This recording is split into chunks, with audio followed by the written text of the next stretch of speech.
こんにちは。このポッドキャストは B リーグを数字と本音で料理するをテーマにスポーツライターサマンサと NBA US ヒップホップを愛する仲間たちが B リーグの注目カードや話題のトピックをピックアップ。膨大なデータと現場の空気感をスパイスにどこよりもディープかつ自由に語り尽くす B リーグをもっと深くクリティカルに楽しみたい人のためのポッドキャストです。はい。ということで始まりましたクックアップポッドキャスト。今回もよろしくお願いします。お願いします。いやー、サマンサ、最近暑くない？もう夏じゃん。ねえ、夏だよね。でも、コートの上はもっと激アツっていうか、B リーグのファイナルもそうだし、NBA のプレイオフもえぐいことになってる。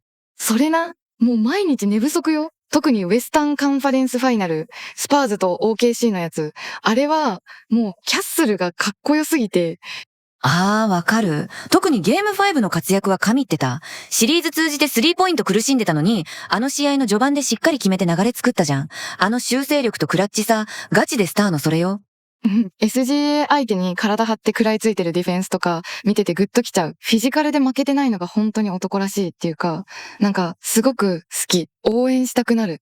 いや、数字的にはね、キャッスルって身長198センチで体重97キロあるんだよね。B リーグだったら普通にシューティングフォワード、なんならパワーフォワードもできるサイズ。やっぱり NBA のガードってサイズあるのは当たり前に知ってたけど、数字にすると大きいね。だからあんなにパワフルなんだね。ポスタライズダンクとか、えぐかったもん。そうそう。で、面白いのがさ、同じスパーズのルーキー、カーター・ブライアントいるじゃん。彼も身長198センチでほぼ同じなんだよ。そうなの？もっと小さいかと思ってた。肩ブラは、どっちかっていうとシューターのイメージ。まさに、カブラは 3&D のウィングで、キャッスルはゲームを組み立てる大型司令塔。同じ身長なのに求められるスキルも役割も全く違うっていうのが、現代バスケの面白いところだよね。わかりみが深い。ポジションレスって言われるけど、その分、君の仕事はこれっていう役割分担は逆にはっきりしてるのかもね。それな、そうなんだと思う。だからこそ、チームは選手に規律を求めるんだろうなって。スパーズは特にミッチ・ジョンソンの指導を見てると、それを強く感じる。確かに。あのヘッドコーチ、普段は落ち着いてるのに、スイッチ入るとめっちゃ熱いよね。てか、なんで今いきなりカブラの話にしたかっていうとさ、この間の試合でヘッドコーチにめちゃくちゃ怒られてたシーン、見た？見た。もう、かわいそうで見てられなかったけど、なんか、ピュアすぎて逆に刺さった。それな。いや、マジで愛おしすぎる。弟みたい。だってさ、20歳のルーキーだよ。カンファレンスファイナルで、しかも大差で勝ってる状況でさ、ちょっと不用意なターンオーバーしただけでユニフォーム掴まれて怒鳴られたら、誰だって泣いちゃうって。わかる。目がうるうるしてたもんね。ウェンビーがすぐ寄ってって声かけてたのも、なんかチームだなって感じでよかった。そうそうそう。でも、あれがまさにミッチ・ジョンソンのやり方なんだよね。平凡を大切にしろっていうスパーズの文化そのもの。どんな状況でも、一つ一つのプレーで規律を守ることを徹底させる。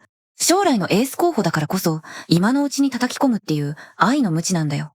なるほどね。なんか、すごくわかる気がする。でもさ、その後のゲーム5ではちゃんとスリーポイント決めて、ヘッドコーチに笑顔で迎えられてたじゃん。あれ見てほっとした。ほんと頑張ってほしい。うん。ガチで応援しちゃうよね。でも、こういう規律とか役割遂行の話って、まさに B リーグのファイナルでも勝敗を分けるポイントになってくると思うんだよね。確かに、特に B リーグの CS ゲーム3みたいな、もう後がない試合だと、一つのミスとか、ちょっとした気の緩みが命取りになるもんね。そうなのよ。で、この間の長崎と琉球のゲーム3のスタッツシートをパッと見るとさ、普通にバスケ見てる人ほど、なんでこのスコアなのってなる不思議なことになってるんだよね。どういうこと？最終スコアは72対64で、長崎が勝った試合だよね。私も普通に試合見て、長崎勝った嬉しいって思ったけど、そう、結果は長崎の勝利。でもね、試合の勢いとか支配力を測る一番わかりやすい指標って、やっぱりリバウンドじゃん？うんうん。リバウンドを制する者はゲームを制すって、もうバスケの格言だもんね。そのリバウンド数がさ、琉球が53本で、長崎が32本。ちょっと待って。53対32って21本も差があるじゃん。それで琉球が負けたってこと？マジか。そうなの。しかもね、もっとえぐいのがオフェンスリバウンド。琉球はなんと26本も取ってる。26本。やば。クーリーさんとかカークさんがもうゴール下で暴れまくってたってことだよね。想像つくわ。現場で見たら、うわーまた取られたって心が折れるやつじゃん、それ。まさにそれ。普通に考えたら、シュートを外しても26回も攻撃権が戻ってくるってことだから、これで負けるって数字的にはほぼありえないのよ。確かに、なんか、それだけ聞くと琉球が圧勝してそうなのに、なんで長崎が勝てたのか全然わかんない。不思議すぎる。でしょ？だから私、この試合のボックススコアって、ある意味嘘をついてると思ってるんだよね。数字の表面だけをなぞっちゃうと、本当の勝敗の理由を見失うっていうか。スタッツシートの嘘か。なんか、ミステリー小説のタイトルみたいで面白いね。そうそうそう。このリバウンドで圧倒されてるのになぜか勝ってるっていう最大の矛盾点にこそ、長崎が仕掛けた琉球の強みを逆手に取った罠が隠されてるわけよ。罠。なんだろう、ディフェンスが鬼がたかったとか？でもリバウンドは取られてるしな。わかんない。いい線いってる。リバウンドは取らせる。でも、その後のプレーは絶対に楽させないっていう、長崎の徹底した規律と戦略があったの。てか、これはもう戦略っていうか、ゲームのルールをハックするみたいな、そういうレベルの話なんだよね。ゲームをハック？そう。この試合の真相を解く鍵は、その圧倒的なリバウンド数をどうやって無力化したかっていう長崎の戦術的ハックと、もう一つ、ショット効率っていう残酷なまでの真実にあるんだよね。うわー、めっちゃ気になる。早くその嘘を暴いてほしい。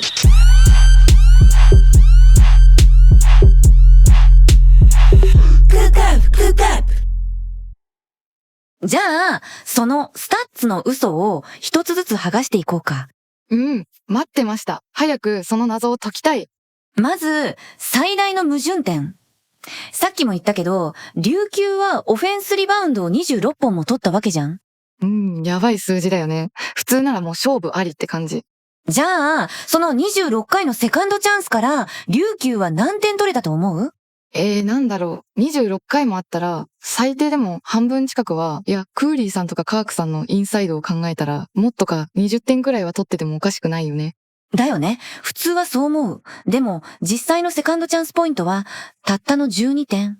ちょっと待って。12点マジか、少な。26回もチャンスがあって、ゴール下からのプレーがほとんどだろうに、実質6回くらいしか決められてないってことじゃん。そうなのよ。もっとエグい数字を出すと、オフェンスリバウンドを取った直後のプレーでのフィールドゴール成功率、フィールドゴールパーセントがいくつだったか。これが、たったの 22.2%。22？ きつい。なんか、すごく想像できる。現場で見てたら、また入らないって頭抱えちゃうやつだ。リバウンド取ってくれてるから選手を責められないんだけど、じわじわ心が削られていく感じ。それな？じゃあ、なんでこんなに成功率が低かったのか。ここで長崎のディフェンスの罠がはっきりと数字に現れてくるんだよね。罠？ディフェンスが良かったってことだよね。そう。普通、ゴール下で何回もオフェンスリバウンドを取られたら、ディフェンス側は焦ってファウルしちゃうじゃん？もう打たせるなって手が出ちゃって。でも、長崎はそうならなかった。そうか。ファウルでフリースローを与えちゃうのが一番ダメなパターンだもんね。その通り。長崎が取った戦術は、もっと原始的で、でも効果絶大な方法。答えはね、ブロックショット。ブロック？この試合、長崎のチーム合計ブロックは8本。これ、ファイナルの舞台で1試合8本ってかなり多い数字なのよ。 8本はすごい。誰がそんなに止めてたの？いや、数字的にはね、これがまた面白いんだわ。スタジョンが3本、JB が2本、アキル・ミッチェルさんが1本。ここまではまあ、シーズン序盤は驚いてたけど、今なら驚かない。誰だと思う？誰だろう。高さのある山口隼人くんとか？イ・ヒョンジュンさん。イ・ヒョンジュンさんが2本も？彼、ポジションはウィングだよね。それはやばい。でしょ？いくら身長が高いといえど、ウィングの選手がインサイドのセカンドチャンスを2回も叩き落としてるって、これはもうチームディフェンスが機能してる証拠なの。リバウンドを取ったクーリーさんやカークさんがシュートを打つ瞬間に、周りの選手も全員で収縮して壁を作ってたってこと。うわー、なるほど。空中要塞だ。イ・ヒョンジュンさんって身長もあるし、ウィングスパンも長いから、ゴール下で腕を伸ばされるだけでも相当なプレッシャーだもんね。まさに。で、このブロックっていう物理的な拒絶が琉球の選手たちのメンタルを確実に削っていった。データを見るともっと残酷なんだけど、琉球がオフェンスリバウンドを取ってからシュートを打つまでの時間って8割以上が3秒以内なの。で、アシストはゼロ。アシストゼロ？どういうこと？みんな自分で無理やりシュートに行っちゃってたってこと？そういうこと？リバウンドを取った選手が周りを見ずに俺が決めてやるって視野が狭くなっちゃって、そのままディフェンスが密集してるところに突っ込んじゃう。長崎からすれば、はい、お待ちしてましたって感じだよね。そこでバシッとブロック。なんか、すごく目に浮かぶ。クーリーさんが、うおーって行くのを、スタジョンとかが真上に飛んで、長い腕でボールだけを叩く、みたいな。あれは心が折れるわ。こういうのをトンネルビジョンとも言うんだけど、スタッツの見た目ほどチームの勝利に貢献しないオーバーバリューされがちな選手として警戒される傾向にあるね。特に象徴的だったのが、第2クォーターの残り5分台。わずか24秒の間に、琉球が5回連続でオフェンスリバウンドをもぎ取ったっていう狂った時間帯があったの。5回連続やば。でも、長崎はそこでファウルをせずに耐え切って、タフショットを打たせ続けて、結局その5回のチャンスで琉球に許したのが、最後のたった2点だけ。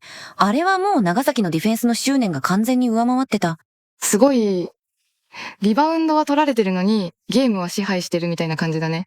そうそうそう。だから、リバウンド数は取らせてたとすら言える。その代わり、セカンドチャンスは絶対に楽させないし、イージーなシュートは絶対に打たせない。ブロックっていう物理的な壁で、琉球の最大の武器を無力化してた。これが、リバウンド53対32っていう数字のトリックの正体。はあ、なるほど。スタッツの裏には、そういう壮絶なフィジカルとメンタルの戦いがあったんだね。なんか、ミステリーが解けたみたいですっきりした。じゃあ、サマンサが言ってたもう一つの鍵、ショット効率っていうのは、また別の話？そう、ブロックショットの話が守りのハックだとしたら、こっちのショット効率は攻めのハック。そして、そこにはファイナルっていう舞台ならではの光と影がくっきり分かれた残酷な現実があったんだよね。うわー、なんかもう、聞くの怖いけど気になる。攻めのハックってどういうこと？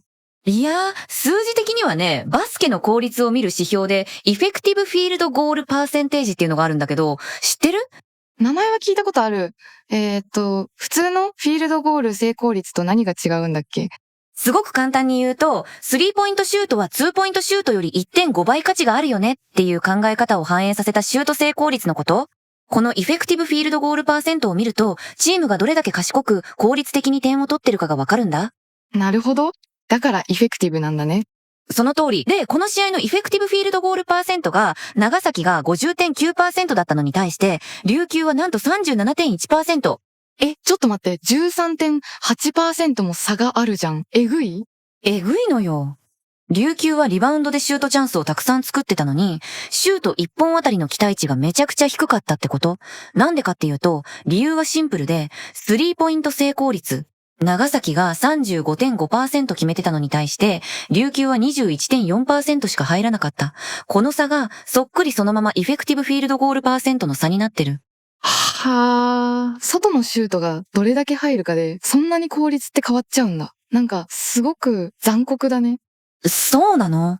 さらに言うと、もう一つ、フリースローレートっていう、シュート指導数に対してどれだけフリースローをもらえてるかっていう指標もあって、これも長崎が琉球の 1.5 倍以上高い数字を叩き出してる。ってことは、長崎はスリーポイントも上手いし、ファウルをもらうのも上手かったってこと？ガチでクレバーじゃん。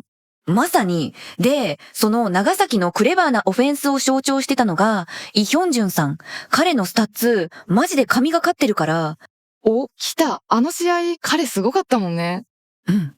彼の得点効率を示す、トゥルーシューティングパーセンテージっていうフリースローも含めた総合的な指標があるんだけど、それがなんと 68.3%。68？ やば。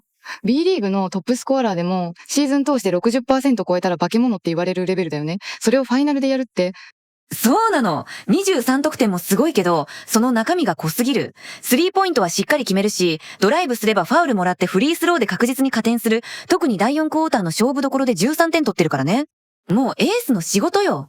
わかる。見てて安心感が半端なかった。彼にボールが渡ると、なんかしてくれるっていう空気になるもんね。現場で見たら、シュートが決まるたびに、長崎のブースターが、うおーってなって、アリーナの空気が変わっていくのが目に浮かぶよ。それな？で、ここからがちょっとしんどい話なんだけど、このイ・ヒョンジュンさんの大活躍の裏で、対照的にすごく苦しんだ選手がいた。琉球の岸本さん。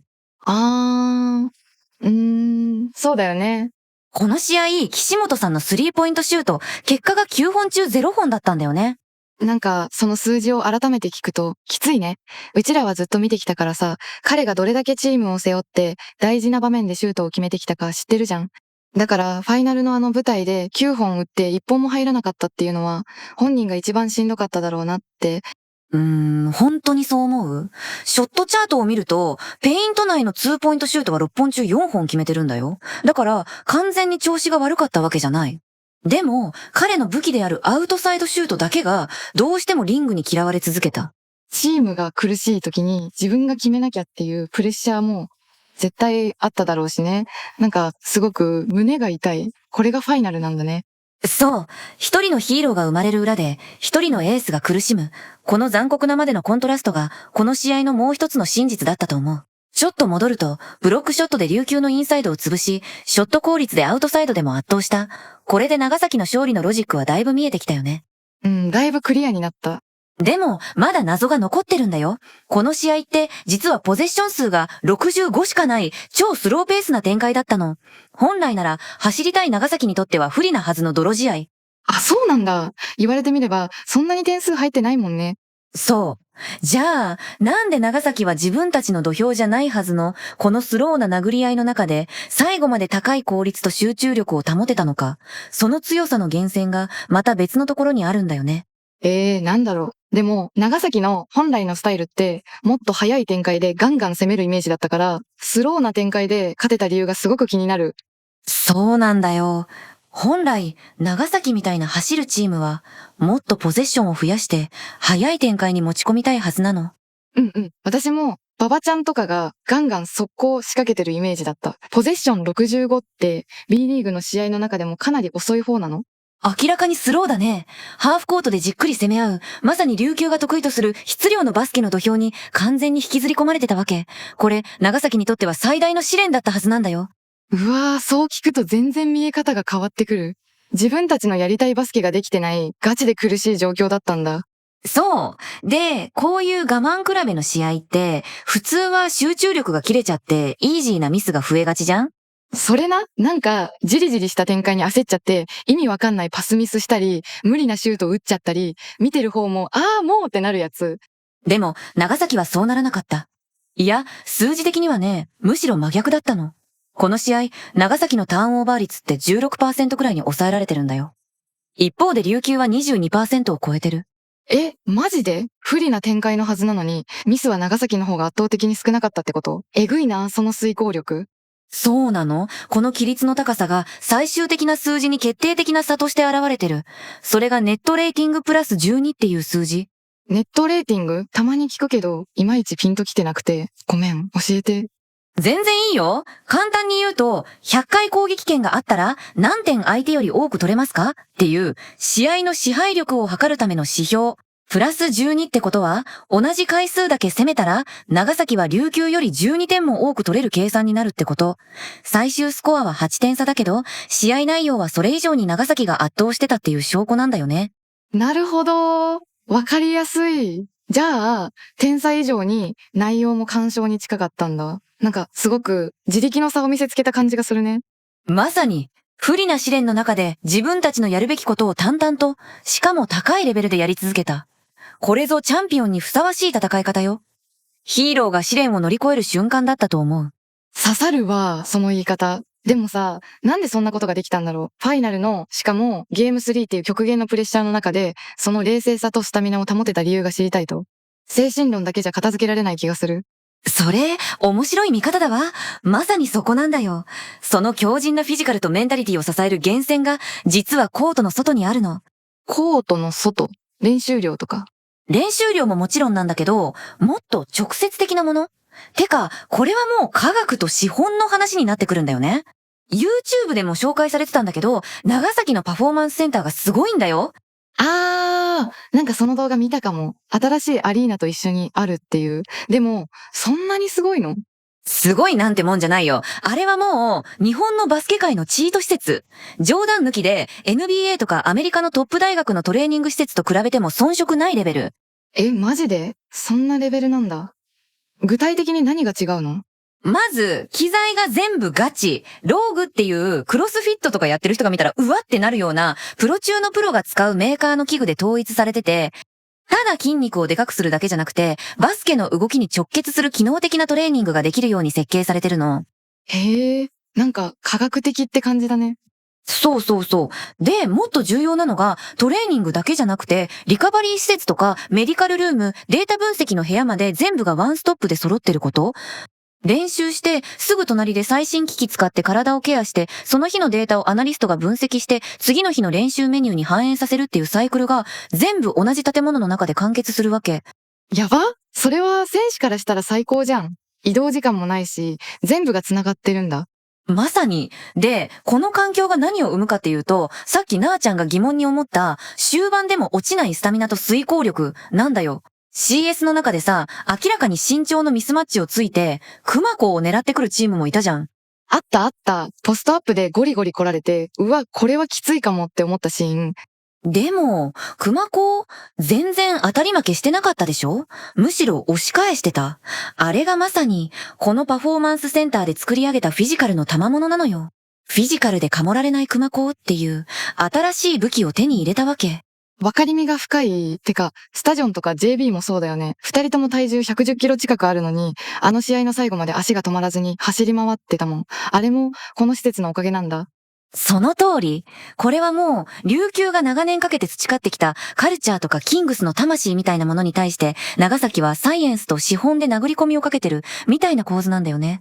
カルチャー対サイエンス、なんか、すごくしっくりくる。琉球の強さって、クーリーさんとか岸本さんを中心に、長年かけて作り上げてきたチームの約束事とか、そういう無形の力みたいなものが大きいと思うから、そうなの。琉球の強さは本物。でも長崎は、親会社のジャパネットが、勝つためには何が必要かを徹底的に分析して、環境っていうインフラに莫大な投資をしてる。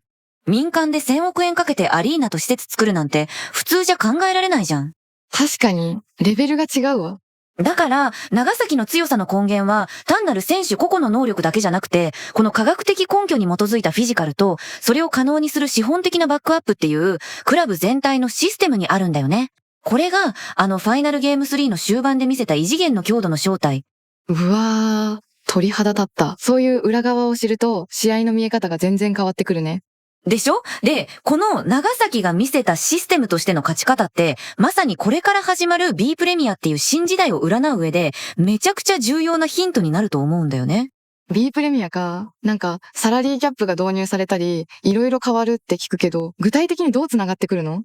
そこがガチで面白いポイントで、B プレミアになると、サラリーキャップで使えるお金の上限が決まるから、単純にスター選手を買い集めるだけじゃ勝てなくなる時代が来るわけよ。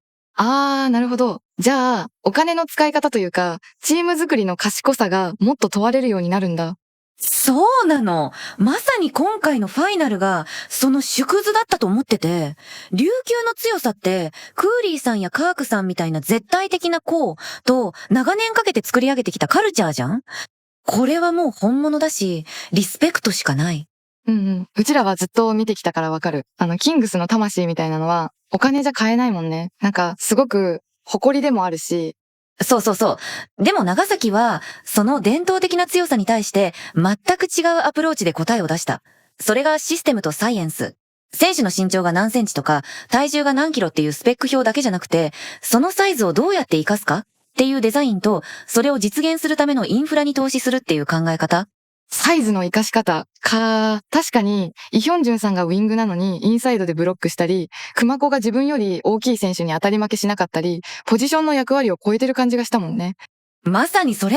あれがポジションをハックするってことなんだよ。ミッチ・ジョンソンヘッドコーチがスパーズでやってるように、選手の役割を固定しないで、相手の弱点をつくために最適化していく。そのためには、ガードの選手にもフィジカルが求められるし、ビッグマンにも機動力が必要になる。